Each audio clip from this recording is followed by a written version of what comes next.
You're listening to Fox Sports Radio, 6:30 a.m., The Richard Hunter Show, talking mixed martial arts every Friday afternoon, 3 to 5 p.m. RichardHunter.tv is the website for archived interviews and episodes. You can follow me on social media, Twitter and Instagram, at Richard Hunter. Joining me now is striking coach to the stars in the UFC, a who's who of clients that this man represents and coaches. It's Brandon Six Gun Gibson. How you doing, Brandon? Good to talk to you. Hey, it's great to be here, Richard. Thanks for having me. Absolutely. Now, we may be joined in this segment by grappling coach Ricky Lundell. I'm trying to track Ricky down right now, my co-host on this show. So this is going to be on the fly radio here. But even if Ricky's can't be found before the segment's up, Brandon, you and I'll do just fine. So here we go. Now, Brandon, of course, had a big win for the Holly home camp this past Saturday night at UFC 184. So I want to start there, Brandon. Holly, of course, a former decorated women's professional boxer.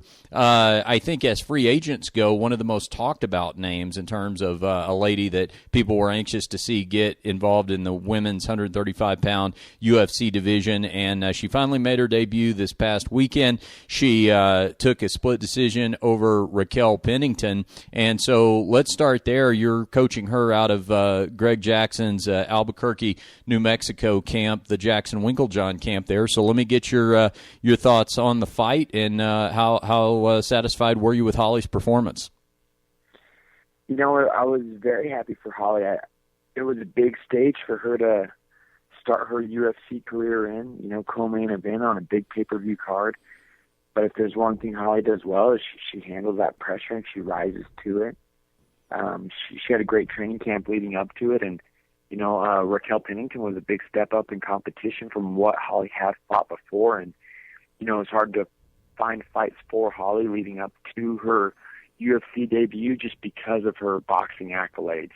Not a lot of people on the local scene wanted to fight Holly, especially after a few of those violent head kick knockouts that she started to accumulate.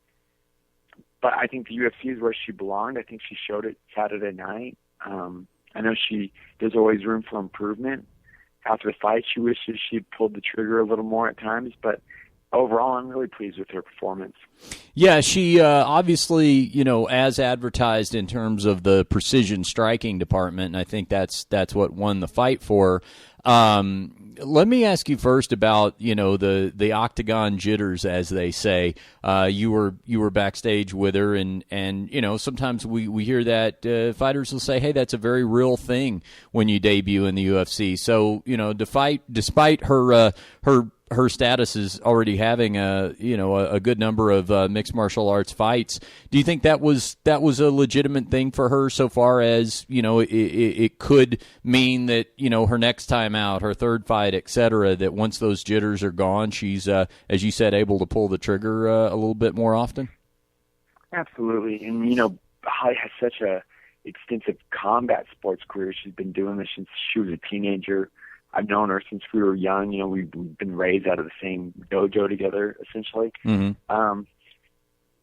But she was excited to just show the world what she was capable of. Women's boxing doesn't have the biggest audience, but being co-main event on a UFC Ronda Rousey card definitely does. And even just outside of her own expectations for herself, it was the expectations on women's MMA overall. Her and Ronda and Rocky and Kat were carrying that card, and I think that says a lot about where women's MMA is going.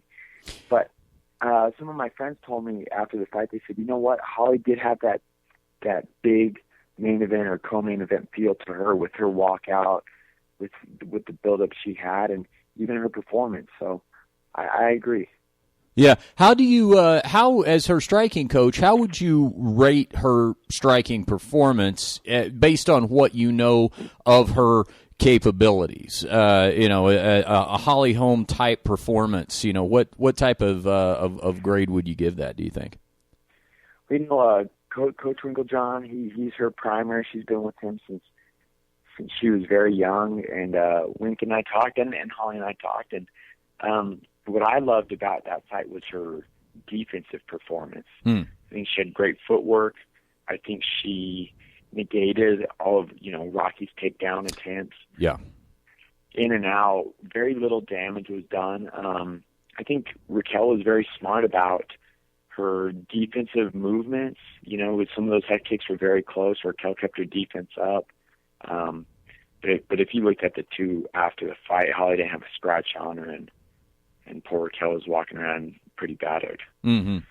Now Holly was dropped briefly in the third round. She seemed to recover fine, but that was maybe a late moment in the fight where as a fan you're watching and thinking, oh, hold on, okay, Raquel Pennington may have a little bit left in the tank here. Was there any concern right at that moment that a tide may be turning, or was it just kind of as you guys saw it, a bit of a flash knockdown that wasn't a problem for Holly? Yeah, I think she caught Holly crossing up a little bit. I think Holly was off balance. It was definitely a strong, aggressive shot to Holly, but with Holly's fast recovery and spring back up, I wasn't worried. Yeah, to me it looked more like just a loss of balance more than, oh no, Holly's in trouble and she's rocked. Brandon Gibson is my guest on Fox Sports 6:30 a.m. Jackson Winklejohn, striking coach, and he was coaching Holly Holm in her corner this past weekend at UFC 184. So before we talk about a couple of the other fighters that you're shepherding there, Brandon, what do you think at this point would be suitably next for Holly? I mean, obviously at the very top of the division sits Ronda Rousey with the title belt, and I'm assuming we're probably at least a couple fights away, one at least, from seeing Holly challenge for a title. But there's a lot of strong contenders in that division. So I guess do you have any idea of how quickly she may want to get back in there, and if so? Raquel went in. I guess Holly and Raquel were ranked like 12 and 13 respectively or something like that. So certainly we'd be, I think, looking at a top 10 opponent for Holly Holm. So do you have any feel right now for her timetable and how soon we might be seeing her compete in the octagon again? Yeah, Holly's always been the most active fighter out of Jackson's Winklejohns, even more so than Cowboy Cerrone. Holly loves to fight. She's always in shape. She's always working hard. And I believe Holly wants to stay really active, and I think there's a lot of intriguing matchups there in the top 10. Sarah Kaufman's Holly's good friend, teammate. Sarah also helped out in the corner this weekend, so you take Sarah out of the mix. And Sarah's already matched up with Alexis Davis anyway. But I do think there's some big-name, interesting matchups. I know a lot of the wrestler-grappler types would like to test Holly. I know the strikers would as well. Coach Winklejohn has always been very smart about building up Holly right, finding the right opponents. And then once you get in that top mix, there's not too much picking and choosing anymore, and you just have to be ready to fight any contender. But I do think after a fight or two, Holly will be ready for that title shot. Now, Brendan, let me ask you about another big fight you've got on the horizon here, which is, of course, another fighter that you train striking for, which is John Bones Jones. He's got his next UFC light heavyweight title defense against Anthony Rumble Johnson coming up in May. And, I had the chance to talk to John this past weekend. He was there in L.A. To do some promotion for the UFC. And I asked him, everybody was focused on this potential rematch between him and Alexander Gustafsson. That was the biggest test of John Jones's career, of course. And Gustafsson was the favorite going in a month or so ago against Anthony Johnson, and Johnson knocked out Gustafsson. So now all of a sudden we've got the Johnson-Jones matchup. And I asked John if he, prior to that fight, had ever imagined that scenario in his head. What if I'm in there against Rumble Johnson and it's him and not Gustafsson? And he didn't tell me real specifically that he had imagined that fight one way or another. Told me that basically it's only now that he'll begin focusing on it. But as his striking coach is, Rumble Johnson, as he was returning to the UFC and working his way up the ranks, was that a guy that kind of in the back of your mind you were thinking, we may be facing this guy at some point? Oh, absolutely. I think. We've watched a lot of Rumble's fights, even when John fought Vitor. Vitor versus Rumble was one of the ones that we had our eye on. I was like, wow, Rumble has a lot of great tools. He fought our teammate Andre Arlovsky, and broke Andre's jaw bad. He's definitely been on our radar. And when he hopped back in the UFC, we were watching him and Phil Davis. We were watching all these fights leading up, watching the Gustafsson fight, and whereas John may not have been processing it, I think it's our job as coaches to be aware of all the contenders on the horizon and what they're doing. And, everybody's after what John has. He's a top dog, and we know there's a lot of very talented martial artists that are working hard every day to get what we have. Anthony Johnson told me this past weekend, he was in L.A. as well, and he told me that he believes that he will be the hardest puncher that John Jones has ever faced. Do you agree with that? We respect his punching power. I think he does have devastating one-punch knockout power, but I also believe that we've fought other fighters on that caliber with one-punch power, guys like Glover, guys like Rampage, guys like Shogun, guys like Vitor. So we always respect the great tools that these contenders have, and I think that's definitely Rumble's biggest tool is his power, and we don't want to be playing that game where we're sitting in there and testing his power against John's chin. That's not a spot I think smart coach would advise a fighter to be at. So we're going to work hard to make sure that we negate Rumble's power in every which way we can, just like we did all these other challengers in the past. Mm-hmm. And Saturday morning, there was a press conference. It was titled "Welcome to the Show," and it featured all of the main event fighters, basically from now until May, with just a few exceptions. And the idea was to promote everybody on a big stage there in L.A. at one time, and the media was able to ask questions. And then, of course, after the fights, there was a stare down, and Anthony Johnson and John Jones cooked up a prank amongst themselves to play on UFC President Dana White, and it was inspired from the now infamous John Jones-Daniel Cormier melee that broke out in the lobby of the MGM Grand when they did their stare down last year. So basically what happened was between the two of them, they said, hey, let's get up here, and when Dana squares us off, we'll have a little fake shoving match and, try to give him a heart attack.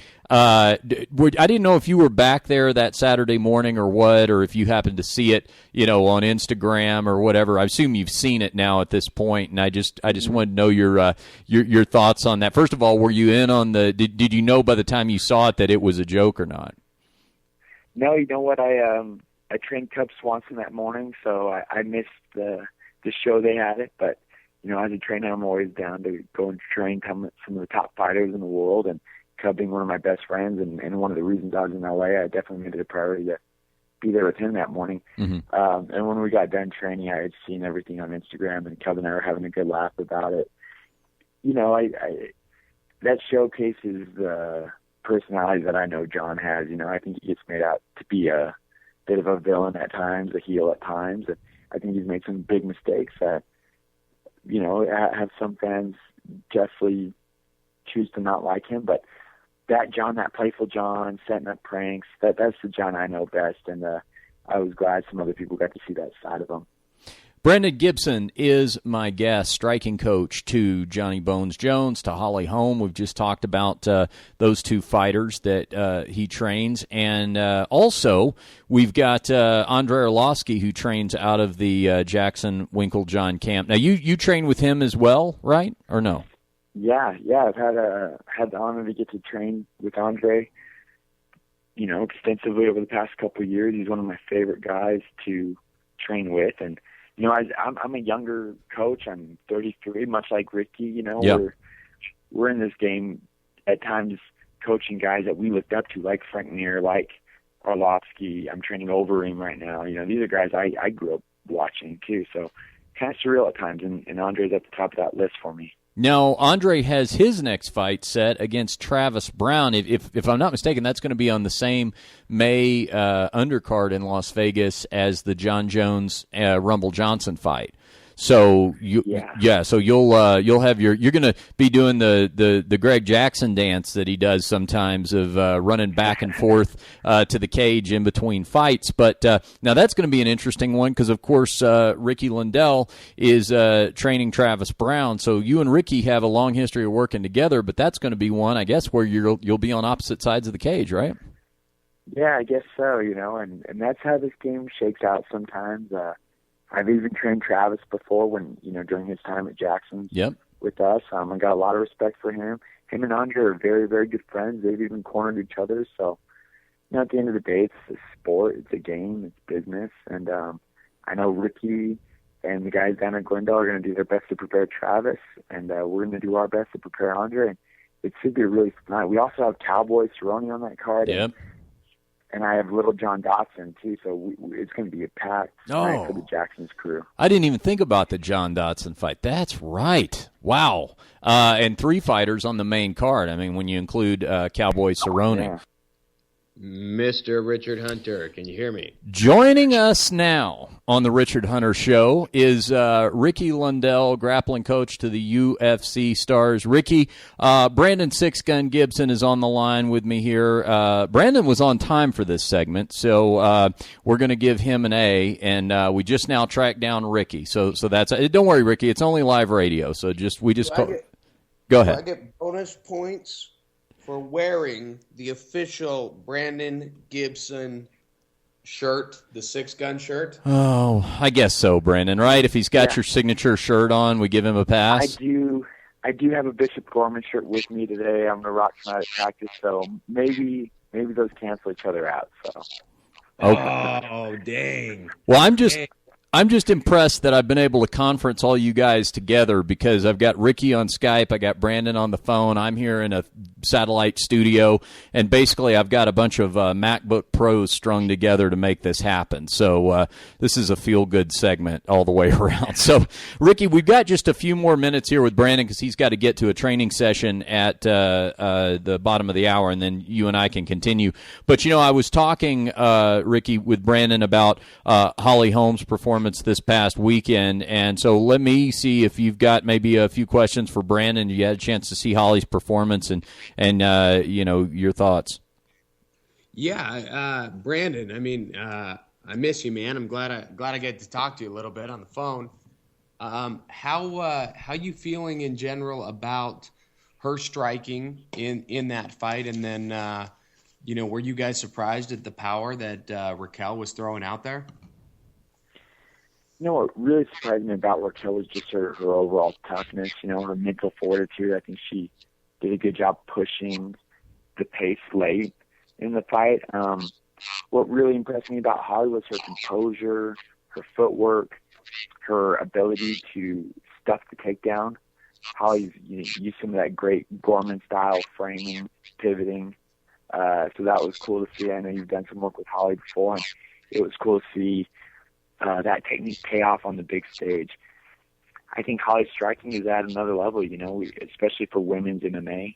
And I'm excited to see how she continues to develop those tools in the UFC. Yeah, 100%. 100%. I mean, you can tell that you, Winklejohn, Greg, I mean, she is just soaking up the information that you guys are giving her. The way that she was using setups in the cage. And you're looking at Raquel Pennington, who not only has those big fights in the UFC on the women's stage already, but then also she was on the Tough Show and went pretty deep into the Tough Show. So to see Holly take on a co-main event, which is the biggest stage in women's MMA, and to see her come out and perform the way she did, that had to make your guys' camp extremely proud. Yeah, we were very happy. And Holly's one of those staple athletes.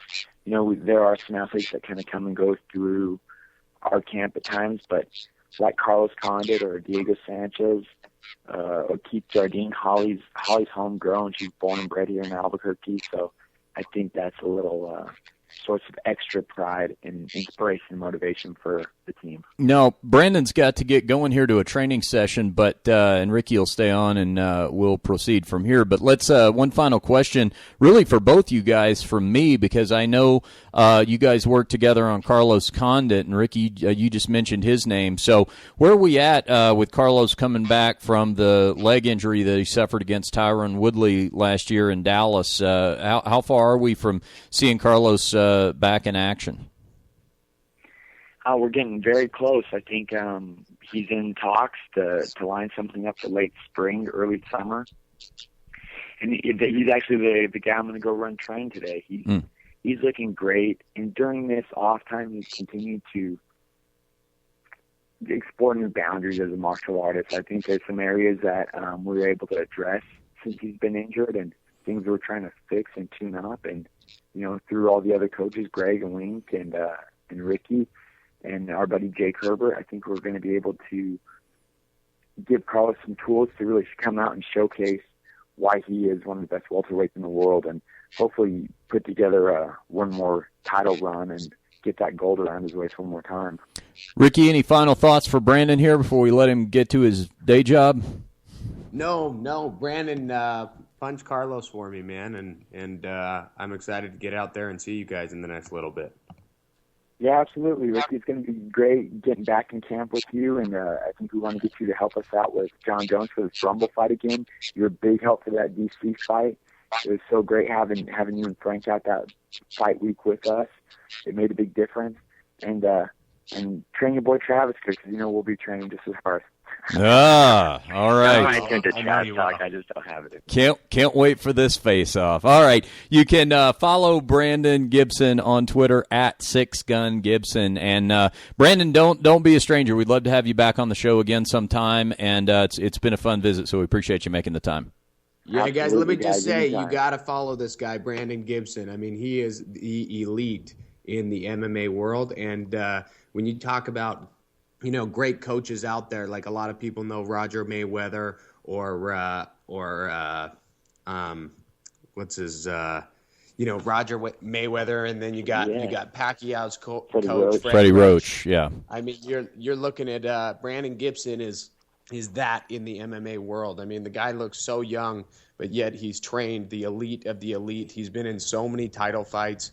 I mean, if there was a Hall of Fame for MMA coaching, Brandon's deep into the running for being in it someday. So make sure you guys follow the man. I like the sound of that. All right, Brandon, thanks for the time, man, and have a good session. We'll talk to you soon. All right. All right, thank you, guys. You bet. There goes Brandon Gibson. More next with Ricky Lundell. We'll break down UFC 184. It's coming up next on Fox Sports 6:30 a.m.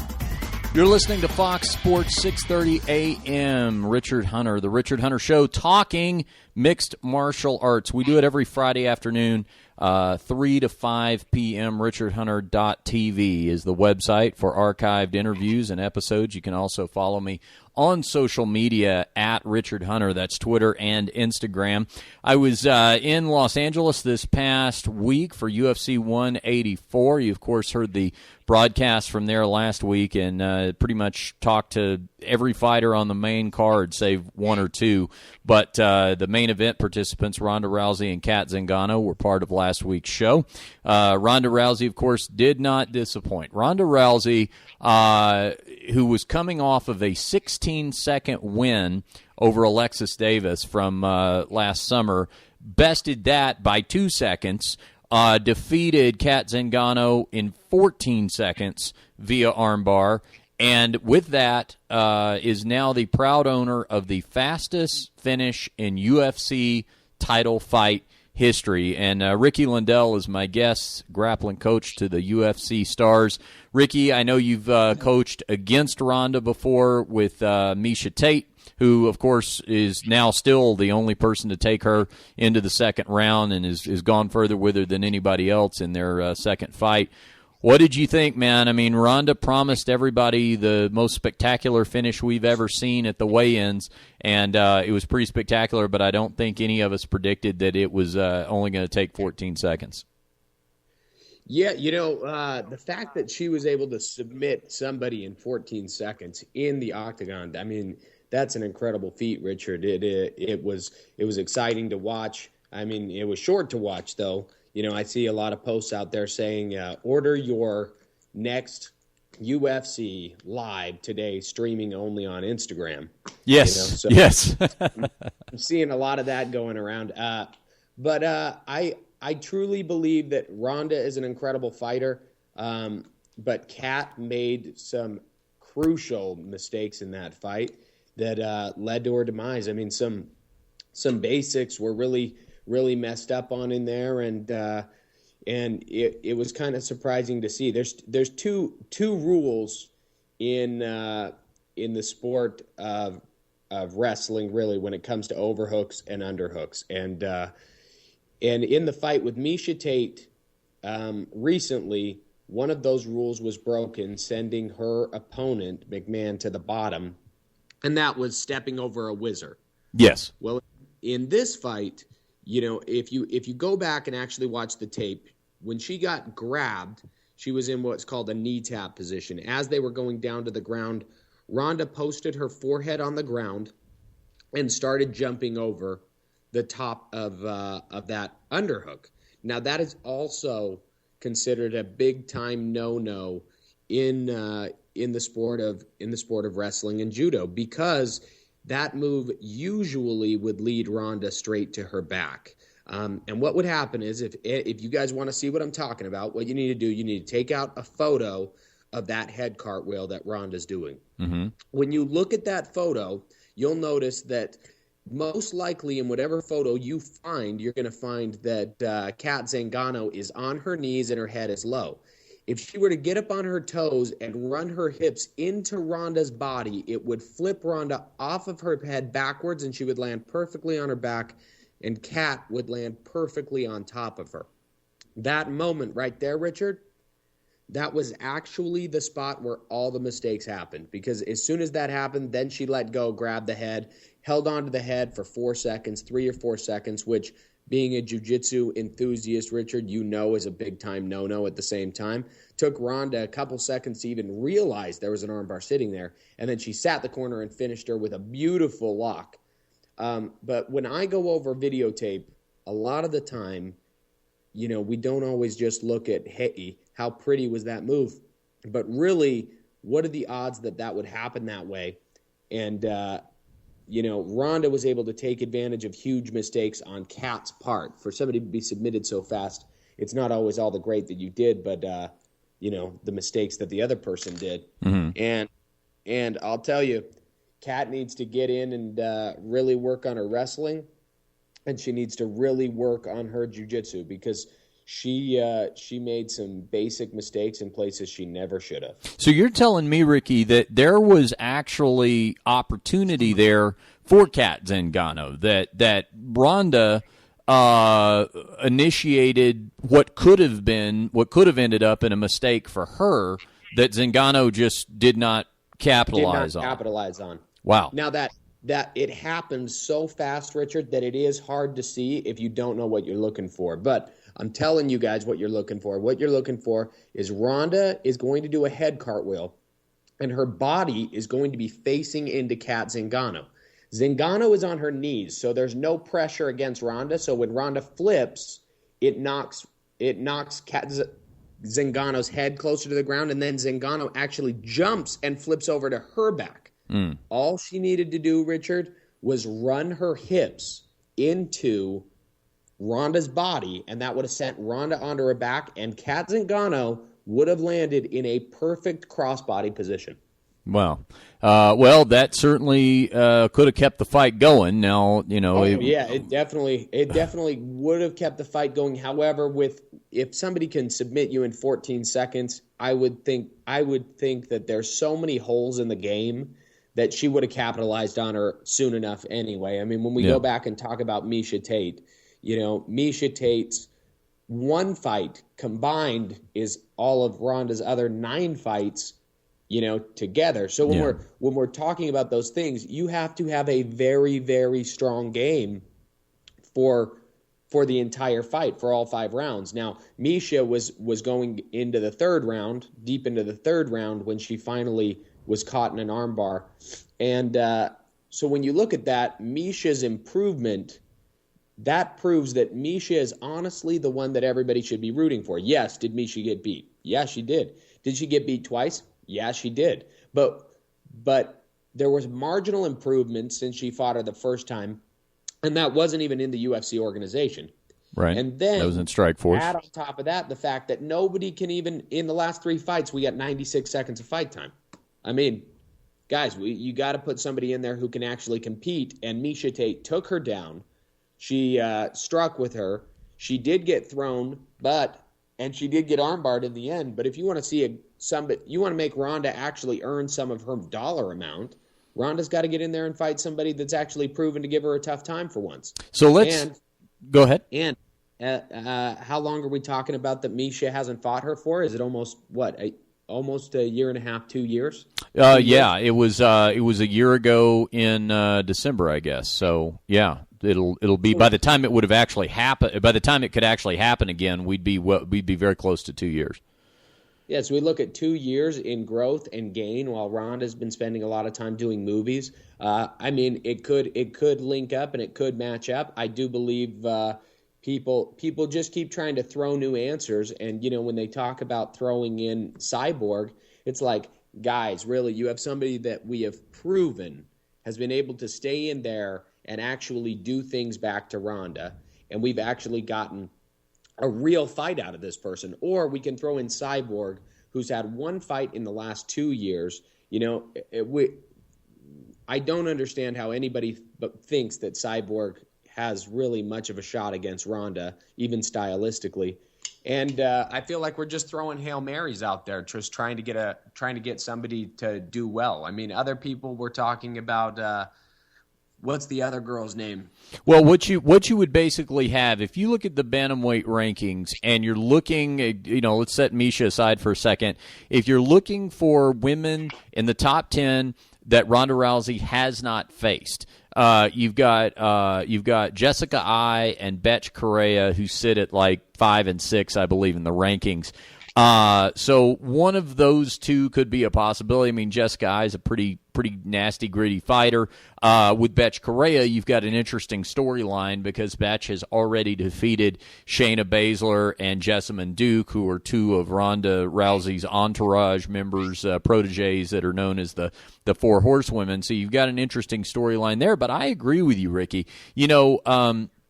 Even though Misha Tate has lost twice to Ronda Rousey, that second fight was the longest of Ronda Rousey's career, and let's not discount how incredibly marketable that fight is. Those two genuinely do not like each other, and Ronda often gets the question.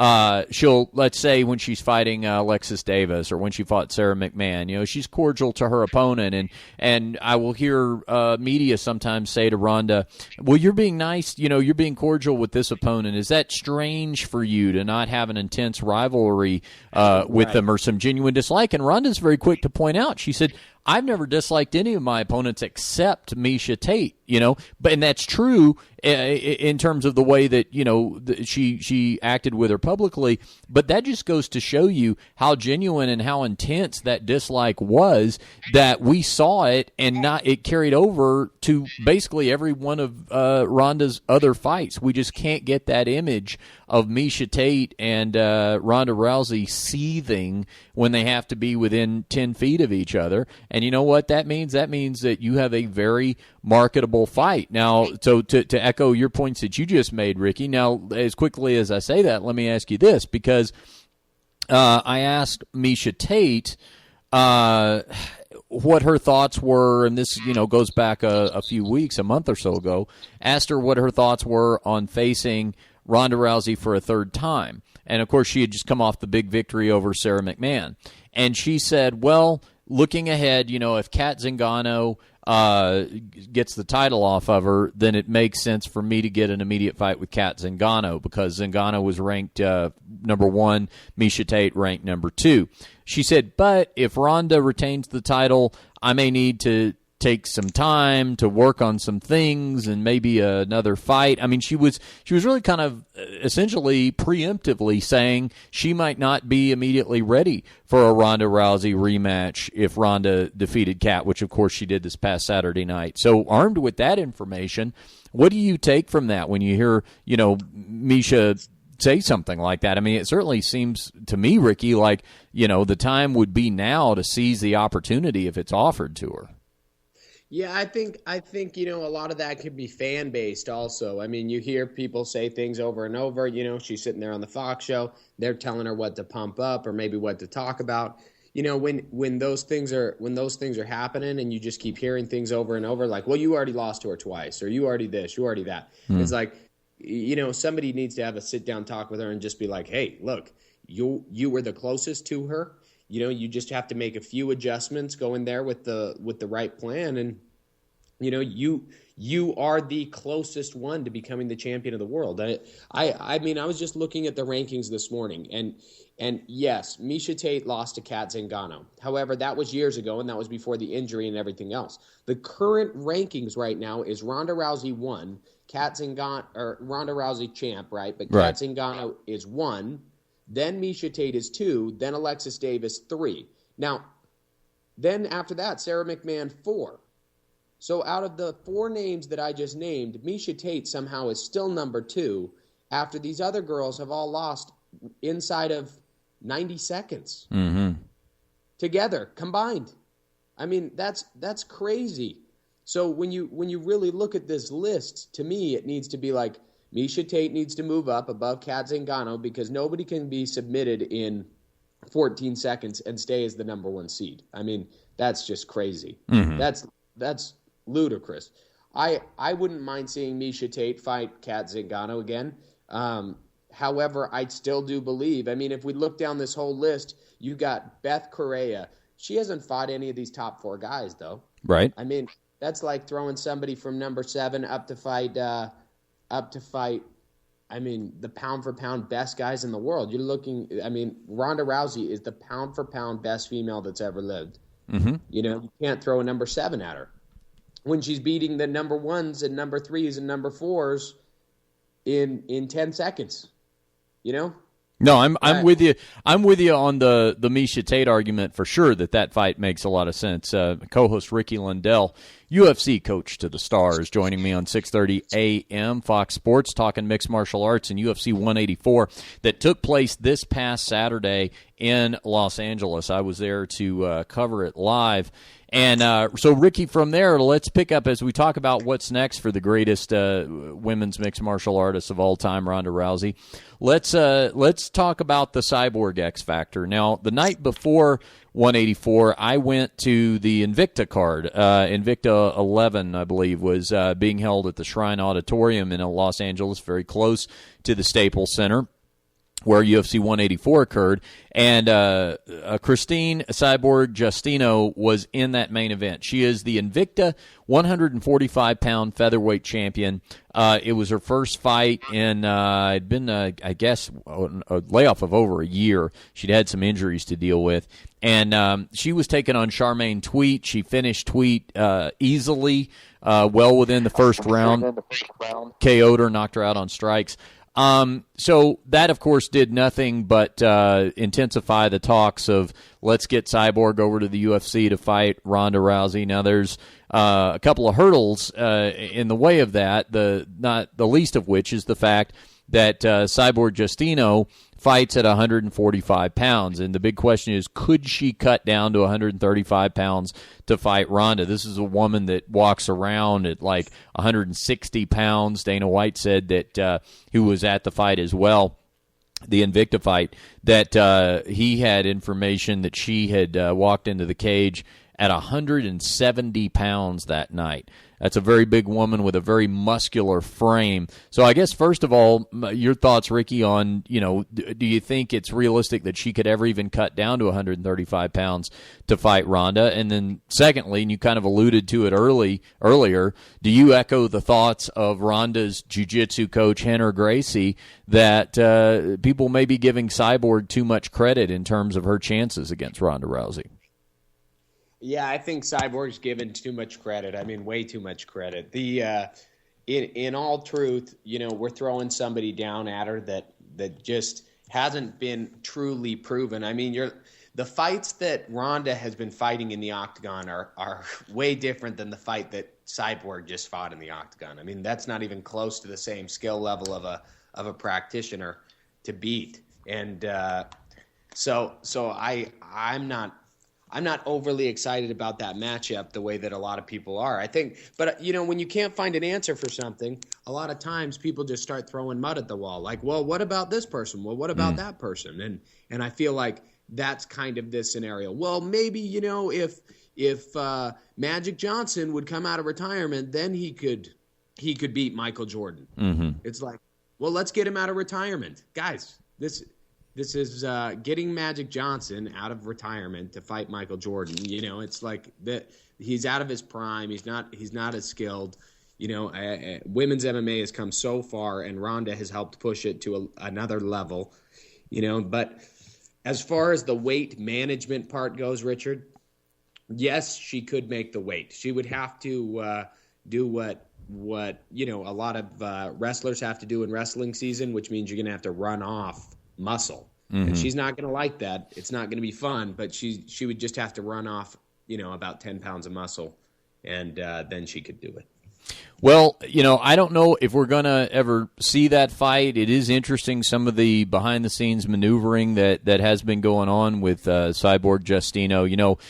When I was there at the fight Friday night, in the post-fight press conference, I was able to ask Invicta president Shannon Knapp what the plans were next for Cyborg, and she actually revealed to me, made the announcement right there, that Invicta is going to run a card the night before the big July International Fight Week card that UFC does. So that's UFC fight will be in Las Vegas July the 11th. That's the John Jones, Anthony Johnson light heavyweight title fight. So the night before, Invicta is going to run a fight card in Las Vegas. The venue is to be announced, but they'll run a fight card there, and Cyborg is going to headline that fight card. Now, I asked Ricky, Shannon, and I also asked Cyborg herself if they had decided if she was going to fight at 145 pounds or try to get down to 135, because her opponent has not been announced, and they were non-committal on that. Now, I've since heard John Morgan from MMA Junkie report that the fight is going to be at 145 pounds again for her. And I don't know, he didn't say if he had gotten that from Cyborg herself or Shannon or who. So I don't know if that's if there's a chance that it could be contested at 135 pounds, if she could make that cut. It seems to me, Ricky, that what she needs to do if she ever has any intention of getting to 135 is to try to do it. First of all, do you think that could be possible between now and July? Because it seems like if it would be possible, she should do it. She should fight at 135 pounds, win a fight, show everybody she can do it, and there would be so much attention on her the week or the night before that UFC 187 contest. It seems like that would be the perfect time to show everybody she could do it, and then maybe, really force the hand of the UFC on that Ronda Rousey fight. Yeah, I think you're right. I think she should do that and jump in and make it happen. Did you, Richard, by any chance, see the inside look at what she was saying about Henner Gracie, Ronda Rousey's coach, and his comments about her, not being on Ronda's level? Yeah, I saw that, he was saying that Cyborg is given too much credit for that, and then I saw that Cyborg reacted to that. Here are her comments, and Henner's as well. Henner said, quote, "No offense to her, she's obviously an amazing athlete and has done amazingly well in MMA. From what I hear, is a great person as well. This is just me personally. I know what it feels like to roll with a very athletic, strong person. People say rolling with Chris Cyborg is like rolling with a man. You don't have to go easy. You're rolling very hard. And I've rolled with a lot of world-class men, martial artists, jiu-jitsu, MMA, and I know what they feel like. Ronda doesn't feel like them. That's the whole point. She's beyond. I don't say rolling with Ronda is like rolling with a man. I've never said those words, and I never will. Rolling with Ronda is like rolling with an alien.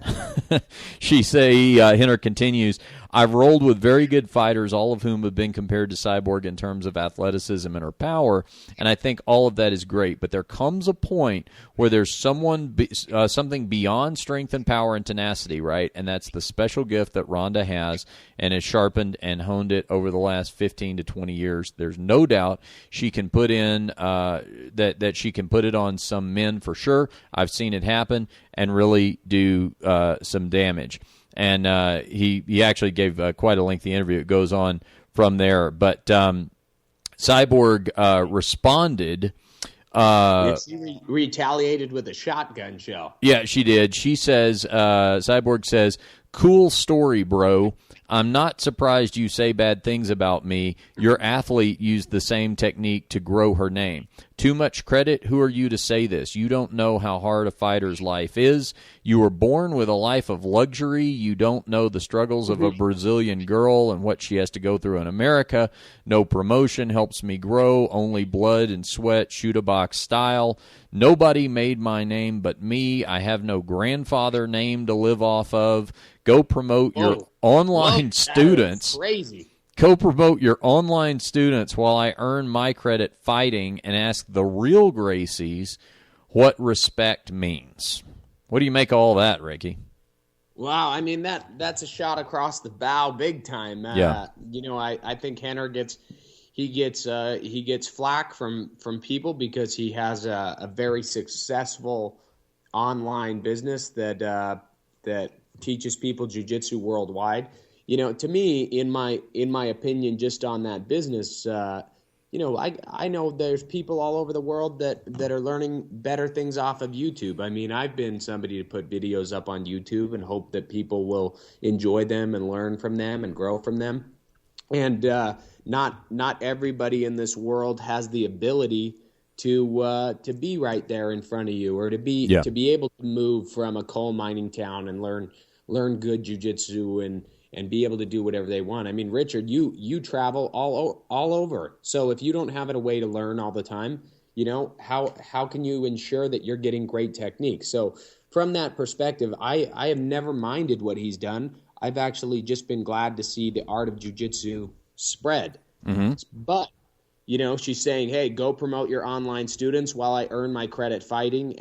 And then she says, and ask the real Gracies what respect means. And inside the Gracie family, there seems to be a constant fight, Richard, about, if it's Henzo Gracie or Half Gracie or Horian Gracie or Hickson or Hoyce, and everybody seems to always be warring with each other, saying, you know what, when I was younger, I didn't just have some online store. I actually fought for my respect, and I'm a real Gracie. Or somebody else said, when I was younger, keeping it real meant the Gracie challenge. And so you're looking at guys out there who are inside their own family upset that Henner and Heron haven't ever got in there and tangled it up, but yet they're having more success financially and in this world, with fame than any of the other Gracies. And I think there's a lot of hatred and jealousy towards Henner and Heron because they understand the new age world, social media, how to market, and those types of things, whereas a lot of the old school guys, they don't. So, when she says, nobody made my name but me, I have no grandfather name to live off of, or you were born into the life of luxury, you don't know the struggles, I actually had to grow my name through blood, sweat, and tears. Those things, I mean, that stuff is a very real feeling across the board, all across the world inside their own family, which trickles down into their students. I would love to see the rebuttal that these guys have, but I do have to say these guys built their own name as well. Whether they've competed or fought or not, I mean, they do spread jiu-jitsu, and people have learned a lot from them and grown a lot from them. I'd really be excited to see what they would have to say back to to Cyborg. Yeah, I agree. You know, I've interviewed Henner and Huron Gracie. In fact, last summer at International Fight Week, they do the seminars as part of the event, and I did a couple of seminars with them and did an in-depth interview with them. And, you know, that's the kind of thing, Ricky. I mean, all right, they may not have, you know, competed in the UFC, but, Huron has competed in Metamoros. Henner is Ronda Rousey's jiu-jitsu coach. I mean, it's not like he's some third party that has no association with the story, that's just, you know, far off speculating on the sidelines. I mean, he's got a direct interest here, and there's a reason why Ronda Rousey counts on him as her go-to jiu-jitsu expert. And in terms of, you know, the family infighting, first of all, the larger the family you have, the more opportunities there are for infighting, especially when you basically all do the same thing for a living. You know, your business is jiu-jitsu pretty much across the board in that family. But with Henner and Huron, I look at that, Ricky, like saying, you know, oh, well, these guys have had more financial success than a lot of the Gracies that came before them. Well, that would be like Elio Gracie being mad because Hoyce Gracie made more money than he did off of jiu-jitsu. I mean, that's a matter of opportunity. That's not a matter of skill.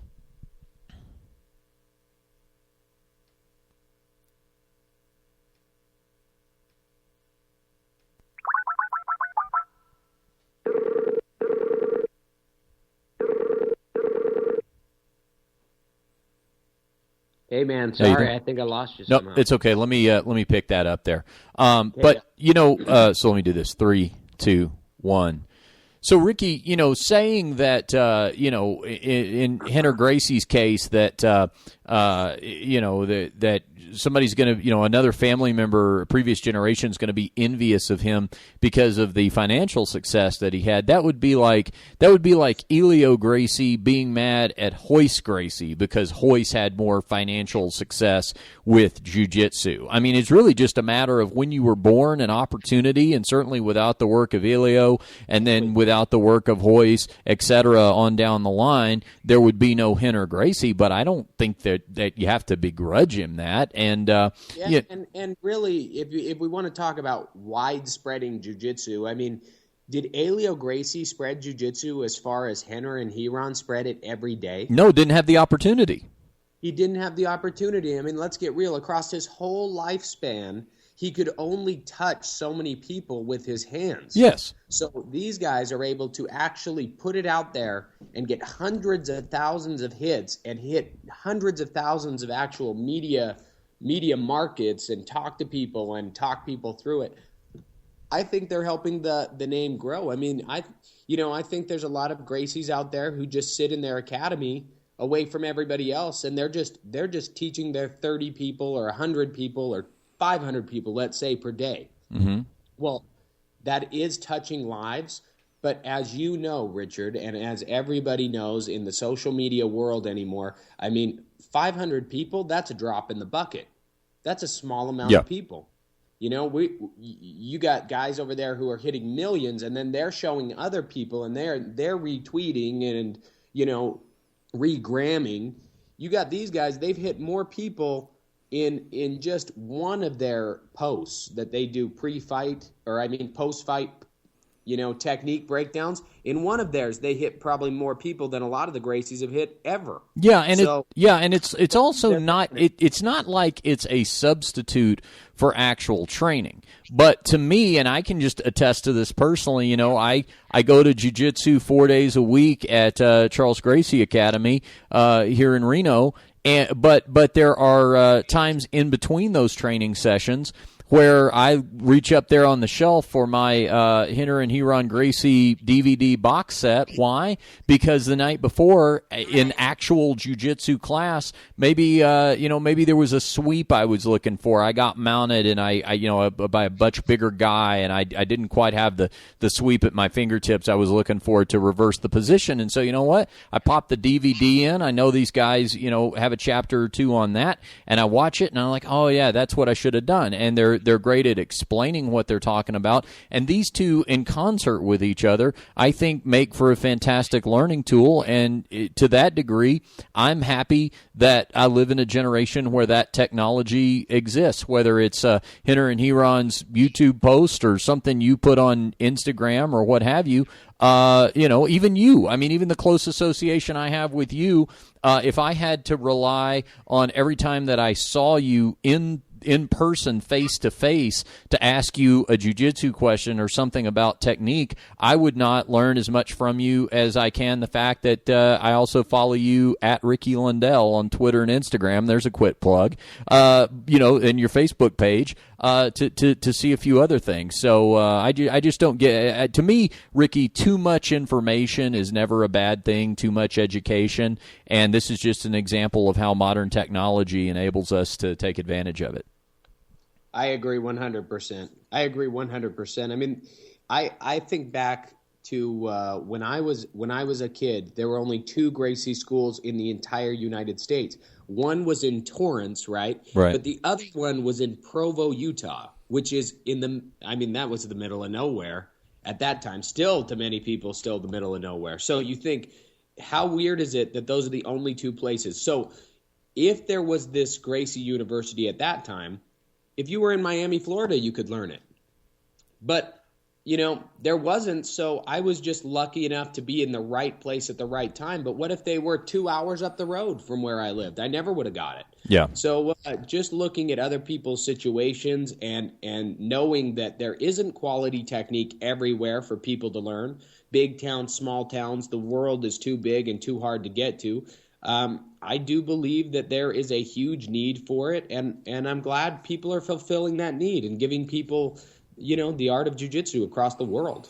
Ricky Lundell, my co-host, with me for a few more minutes here on the Richard Hunter Show on Fox Sports 6:30 a.m. We do this Friday afternoons, 3 to 5 p.m.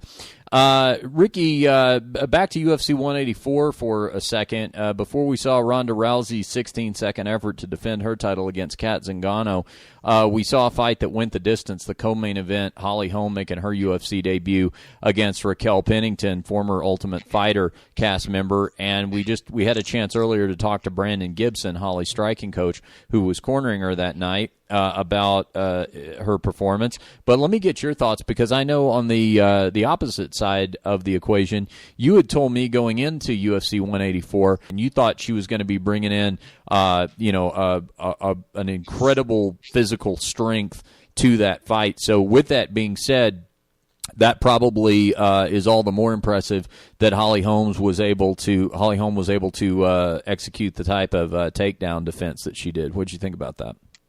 It was fun for me to watch. It was fun for me to see, especially, like Brandon had said, I mean, having already worked, the wrestling with both women and had already done that takedown defense with Holly and seeing it work live in the cage.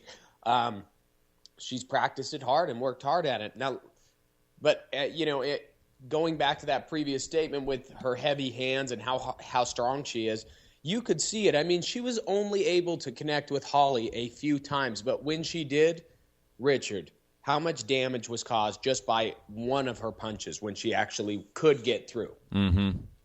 I mean, it was a lot. Like, enough so that Holly's head popped back really hard, and at the end of the fight, Raquel didn't look like she had been in too much of a fight. Holly looked like she had been through a fight. Now, Holly for sure, better footwork, better movement.